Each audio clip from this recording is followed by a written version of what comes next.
Hello and welcome back, or if this is your first time tuning in today, then welcome to 60 Second Tech, where I teach you tips and tricks on how to enhance your digital literacy in only 60 seconds or less. My name is Dalton, your friendly neighborhood librarian from the Paul Sawyer Public Library.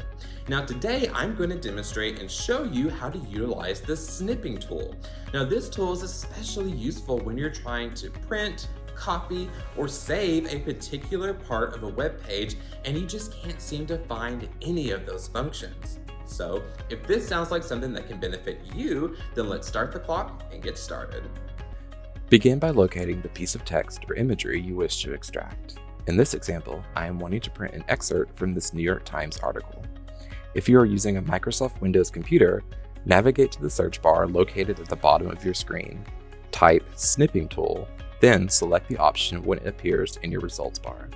This will open a window that allows you to create a new snip. Next, ensure that your preferred mode is selected. For this exercise, I will use the rectangle mode. Click New, then click and drag the box to fit the exact frame you are seeking. Once you let go, the excerpt will show in your Snipping Tool window as before.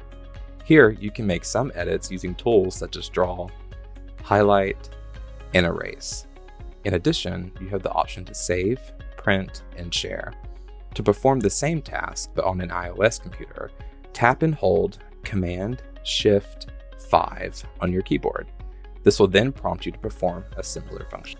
Thank you so much for tuning in today, and as always, I hope you learned something new that will only benefit you along your digital journey. Again, my name is Dalton, and until next time, I'll see you later.